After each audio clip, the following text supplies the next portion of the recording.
Breakers basketball coach and his family have had to contend with a massive challenge even before the new Australian National League season begins. Aside from arriving here to take over from the previous coach who was sacked, Israeli Dan Shamir, thousands of kilometres from home, almost saw tragedy strike before his eyes. Well, Dan Shamir's feet had barely touched the ground in Auckland before his youngest daughter broke both legs, falling 5 metres in an indoor climbing accident. We're the happiest people. It's very... Why do you say that? Because we got so lucky. Could have been so worse. The silver lining, 6-year-old Yael and Shamir's family are now well versed in Kiwi hospitality. It was so scary, and from the minute we were in the ambulance, everything was so professionally managed. And people told me you're going to meet the nicest people when you go to New Zealand. The 44-year-old former Israeli coach of the year had every reason to feel like an outsider, replacing last season's coach Kevin Braswell, who was axed in a fairly acrimonious and ongoing split. When you're in the business long enough, you experience situations like that. So why and how New Zealand? Former breaker and former Tall Black Kirk Penny is one of the links. He was coached by Shamir in Tel Aviv nearly 15 years ago. He taught me the haka. One News understands Penny will soon take over the #1 team in American college basketball, Virginia. Shamir's new star pupil arrives at the end of next week, American wonder kid RJ Hampton. Some of the Breakers games have already been sold to US TV networks. Such is the demand. Would you expect that to become a circus around RJ? We will control the circus, okay? It's a great thing for us. This publicity and this interest, and everybody's asking the question about RJ Hampton. Everybody. Dan Shamir also realises questions will be asked of the new coach. His past several days in New Zealand have him ready for anything. The new provincial rugby season begins in just over 24 hours, with more young talent sure to be unearthed. But it'll be a different story for one former All Black this season, with Adam Thompson returning to Otago less than 2 years after his career appeared over. John McKenzie reports. A trip down memory lane. When was the last time you actually ran out here? 2012, I think. Adam Thompson returning to Forsyth Bar Stadium wearing the jersey that helped make him a household name. Yeah, I wouldn't want it any other way, really. If you're going to return to provincial level, going back to the team where it all started, it's full circle, and it's special. A lot's changed since the 37-year-old former All Black left Dunedin, but the most remarkable thing about his comeback is if we go back to December 2017, Thompson was rushed to hospital in Tokyo with unbearable back pain. Doctors unsure what was causing it. And going for scan after scan, MRIs and CTs and blood work, and every time I was hopeful that they'd come back with an answer, but they weren't. It took a week for him to be diagnosed with the lumbar discitis, a spinal infection. Not only did it mean he had to lie in a hospital bed for a month, when the pain finally subsided, Thompson had to learn how to walk again. Yeah, the first time I tried to walk to the toilet, I collapsed on the ground, and I had to have the nurses and that pick me up and put me back in the bed. By his side, partner Jessie. Firstly, Adam is okay, but it's been a hell of an ordeal. She was coming in twice a day, bringing me meals, and just being there through the dark times, and you can't be thankful enough. Despite some dark days, Thompson rebuilt himself, returning to club rugby in Auckland just over a month ago before signing a short-term contract with Otago. I haven't come back to be comfortable. His first goal is to get game time. If that comes, we might even see the return of his famous try-scoring celebration. Everyone keeps asking me that, actually. All the young guys are like, that's the only thing they remember, mate. The big man not yet willing to wave goodbye to a career that's just about seen it all. John McKenzie, One News. It's good to see him back. Well, Auckland's top-tier title defence gets underway on Friday night against neighbours Harbour. It will be a baptism by fire for our first true AFL Aussie rules player, Kurt Heatherly, who switched codes back to the game he played as a schoolboy. Michelle Prendeville has more. An empty suburban field at Auckland's Mount Albert, the unlikely training venue for Aussie rules player Kurt Heatherly. It's just awesome to be back home. Yeah, obviously I've been gone for 8 years, 7, 8 years, so I'm just really thankful to be back in New Zealand. The 24-year-old's been in Australia playing in the AFL, but has made the decision to switch to rugby union. Mitre 10 Cup champions Auckland keen to snap him up. His aerial skills are obviously pretty good. His kicking game is very good. He knows how to finish, he knows how to score tries. From the age of 16, the former NZ under-17 basketballer was plucked out of Tauranga on a scholarship to the powerful Hawthorn Football Club. 5 years later, he made his debut at the famous MCG in front of tens of thousands, becoming the first-born and bred Kiwi to play in the AFL. Heatherly's 5-season stint at Hawthorn came to an end last year after he was delisted. Since then, rugby's been the passion, even training with the Melbourne Rebels. Oh no, I think my time's sort of passed. I've always had a desire to play at the highest level here in New Zealand, so I thought just coming back here, I'd just put my best foot forward and we'll just see whatever happens. And he's already fitting in. How's he going in nicknames here? Yeah, Kingy. So he looks like Matt King from The Storm. If he can stand out like the Afro King did in the NRL in the early 2000s, it won't be just the hair that they're talking about. Michelle Prendeville, One News. Right, let's take you to the US, in the heart of Queens in New York, where a Kiwi woman has completed one of the more remarkable endurance feats. It's the Sri Chinmoy 3,100-mile race around this half-mile block in the heart of Queens, where for more than 50 days, Christchurch's Harita Davies has been pounding the pavement 24/7 in a test of mental, physical and spiritual strength. The race, such an enduring event, it's even been caught on Google Maps. Here's Dewi Press. Really try not to think about the next day because it just seems overwhelming. Surely one of the most remarkable feats by a New Zealand athlete. Christchurch-born Harita Davies crossing the finish line of the world's longest endurance race. He ran 3,100 miles in a personal best. Yes, you heard that right. 3,100 miles, or just under 5,000 kilometres. A lot of tears and smiles and hard work, you've made it to the finish line, so it's an incredibly fulfilling feeling. The only woman in a field of 8, she completed the course within the allocated 52 days, with more than 14 hours to spare. The main thing that you have to do is really live in the moment, so not think about the whole distance because that's way too overwhelming. An overwhelming distance on an underwhelming course. The entire race consisting of laps around this half-mile block in Queens, New York. If you got bored, then you really wouldn't be able to do this race. But surely there's more to it than being able to keep yourself entertained, although some light-hearted distractions certainly helped. A woman is like a tea bag. You cannot tell how strong she is until you put her in hot water.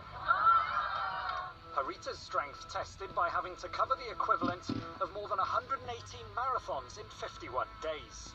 First week or two is really the toughest because it's kind of breaking it in. It's just your body's wear and tear and the body kind of getting used to it. Harita at least drawing on previous experience, having first completed the race in 2017.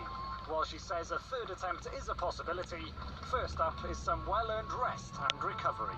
Dewi Priest, One News. Not only will rugby gather tomorrow in Masterton for the funeral of the great Sir Brian Lahore, but many from New Zealand sport overall and the community as a whole will pay their respects. Let's go live now to the Wairarapa, where Scotty Stevenson is tonight. And Scotty, an emotional 24 hours ahead. Yeah, it certainly will be, Andrew. Welcome. We're here in the Wairarapa Bush Supporters Rooms at Memorial Park, where the funeral for Sir Brian will take place tomorrow. We'll cover that on TVNZ. You can watch the live stream of that service from 1 p.m. But here in the rooms, the tribute book has been open for 2.5 days.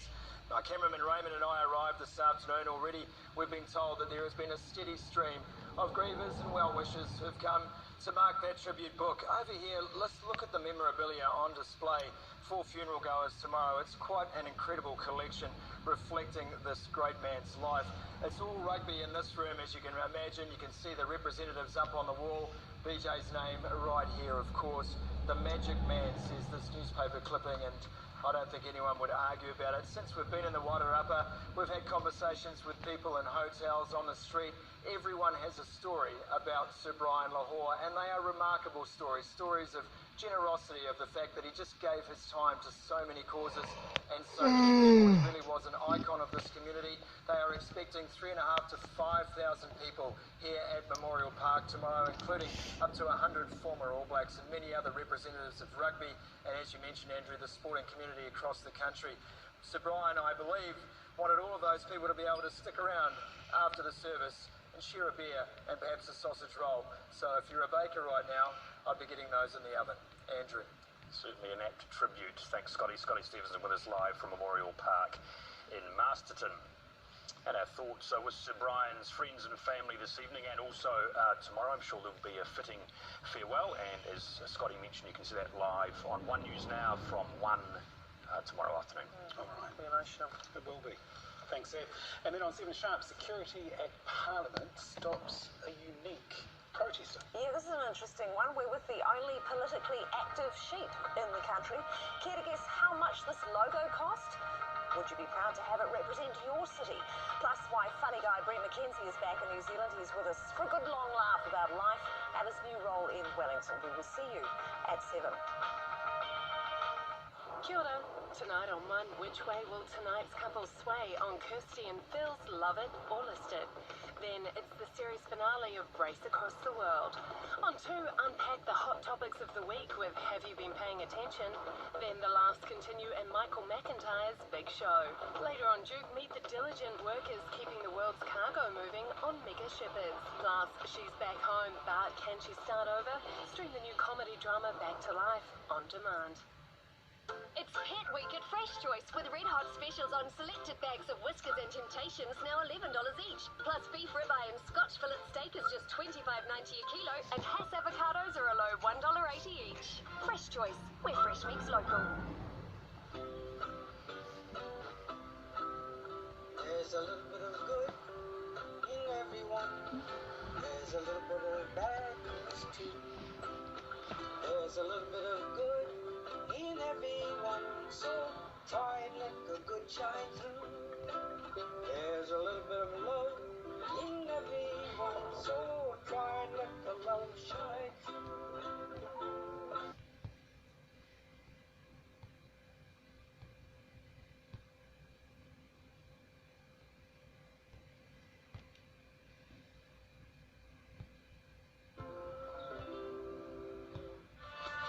Mitsubishi Electric Black Diamond Series heat pumps feature the IC sensor with dual split vanes, intuitively directing heat no matter where you are. It's our best heat pump ever. Mitsubishi Electric. Harvey Norman Electrical's huge manufacturer's clearance. In partnership with our key suppliers, all overstocks must be cleared urgently. TVs and audio, over 4 million worth of stock to clear. Washing machines, dryers, refrigeration, dishwashers, ovens, cooktops, microwaves and range hoods. Over 5 million worth of whiteware and cookware to clear. Small kitchen appliances, vacuums, heating and personal care. 2 million worth of small appliances to clear. Plus earn airpoints dollars and get 36 months interest free. Harvey Norman Electrical's huge manufacturer's clearance. It's all gotta go. Go Walk. It's Skechers Go Walk 5, our most advanced walking shoe yet. We deliver technology in every step, featuring impact-reducing Skechers Comfort Pillars, air-cooled Yoga Mat insoles, and a shoe that's now machine washable. We made the best better. Skechers Go Walk 5.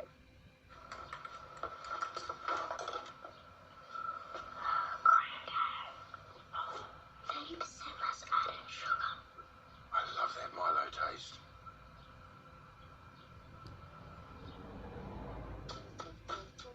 When you give up on gluten, it's good to know you don't have to give up on the taste you love. Hey, do you mind if I try some? Feel free.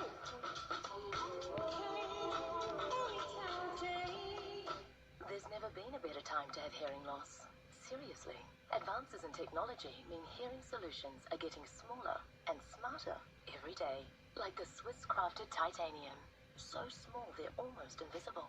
You can also get hearing devices that Bluetooth to your phone, so you keep connected with everything and everyone you love.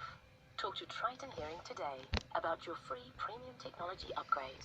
Call 0800 45 45 42. 660 are back. Western Spring Stadium in Auckland. Saturday, 22nd February 2020. 660 at Western Spring Stadium. Tickets on sale Thursday, 8th August from Ticketmaster. Welcome to MasterChef 2019. It's back 4 nights a week. This is where dreams are made. That is quite special. MasterChef Australia starts Wednesday, August 14th on 1. Mixing business with pleasure. Oh, that bad, huh? We can't do this. This is bad for a whole lot of reasons. Could be a dangerous mistake. If it was me, I'd be calling the police. What? Shortland Street winter season. Next on 2. Hello, summer still squeeze out some fine looking weather for tomorrow. A few more raincoats into the mix as a couple of weak weather systems work in. One look at the Southern Ocean. It's just busy, loaded up with stuff. We've got a couple of lows, good swirl of cloud there. Another one just developing to the far south and west. Strips of cloud coming in, but throwing on the pressure at the isobars, you can see the two lows, and in between one area of high pressure. Just remember those for later, but as we come in close, you can see the two main areas of moisture to work its way in. One already providing some moisture into western parts of the north. Had some showers and storms across the Tasman.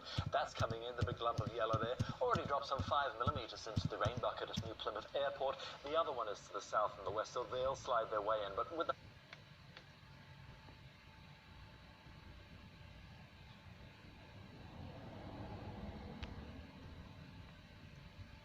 and of course that wet weather, that little lump of moisture there, slides over the North Island tonight. Down south, the next front comes in and just drag both of them east. That's pretty much our weather for the next 24 hours. First one is a weak system, but it will still provide some patchy rain, maybe even the odd rumble of thunder to the North Island. Second one slides in, that works its way through, and then we just start gathering things going away into the end of the week and into, of course, the weekend. But I mentioned the other low. We just start seeing the first signs of that going into the weekend. Remember the high? Whenever you're going to get cold air, because the jet stream's still in this wiggly phase where cold air can ooze towards us, but if you've got a high blocking it, you can't quite get enough cold air. So in the meantime, it's going to be a spell of some wind and some rain for the weekend. Snow level, by the way, is probably sitting around 1,000 metres. This is the North Island tomorrow. Raincoats from New Plymouth right the way through the Central Plateau to Auckland. That will slide its way east overnight. Further south, it isn't too bad, and improving and drying out to the east coast. Still showery, though, further north through the day. To the south and west, there it is, Fiordland, and then through the middle of the day into the afternoon, patchy rain or showers, maybe sliding into Otago, Canterbury and Marlborough, and much of Nelson. You're otherwise fine and dry. That's how it looks. Just a chance for a shower inland. May get to, say, Dunedin by the end of the day, but I think most beyond maybe, say, as coastal parts of Southland stay dry. This is the west coast. We pick up that wet weather sliding through. Nelson stays dry, but it works in, particularly for the afternoon, you'll see that, but it's a completely different story. On the Alps sitting west, just shelter from most of it, you are fine and dry. Christchurch, a 0 freezing start, 15 is where you finish. And the south and west of the North Island, Port Taranaki, you've got the rain coming in through the night. That works through. It actually becomes a bit more patchy and showery. Notice how Wellington stays otherwise dry, but north of town you keep the wet weather. And further east, we're looking otherwise fine. After rain clears away, a few showers there further south. And the Central Plateau to the Bay of Plenty, we're looking at some damp weather to start the day. That becomes more showery as you go into the course of the afternoon, and pretty similar too from Waikato up towards Northland. You will need the raincoat, more likely just a few showers to parts of Northland. That slides in and you finish off the day. No problems though. Dunedin is otherwise dry. Smallest risk maybe into the evening, but I'd say it's mostly dry for a lot of you. 14 is where you finish, and for Christchurch it is a dry day, northerly finish at 15. In town, Wellington is dry, but maybe north you might just pick up a few spots of rain. And a raincoat in hand for Hamilton to start off the day, turning more showery into the afternoon, and as well some showers there for Tauranga. More likely rain into first part of the day. Odd rumble of thunder, and same for Auckland too. It's a raincoat day. 15 is where you finish as it slides its way through. Then into Friday, another lump of moisture slides over the North Island, just showers over the South Island. Then that low pressure starts to gather and get itself going to get us into the weekend, but it's more like in a park just to our west, so it just sends in lumps of wet weather with the high sitting to the south. So it's not like a big whole thing of wind and rain and cold. That will be some showers going into Sunday, and then the main thing might topple its way towards us as we go into the late weekend, see how it goes. To Australia tomorrow, Alice Springs 20, showery to the south and to the east and over the southwest Pacific. Most spots are fine with an easterly flow, but some thunderstorms there for Fiji, and finishing at 29. That's how it's looking. Thanks to you guys. Thank you very much, Dan. That is One News. Time for 7 sharp. Bit of a star-studded show tonight, guys. Yes, indeed. We've got Rachel Hunter's son, Liam, and we've also got Brett McKenzie from Flight of the Conchords. That's coming up later on. First, though, we're heading to Porirua, north of Wellington, where a council logo featuring a smiley face is raising eyebrows with the ratepayers. The problem? Well, some say it's the cost. Others, the childlike nature of the design. Michael Holland explains. How bizarre! How bizarre! How bizarre! Come on, your worship, give us your best. Porirua Mayor Mike Tana still managing to show his pearlies as he defends his city's happy new logo. Come on, you can do better than that.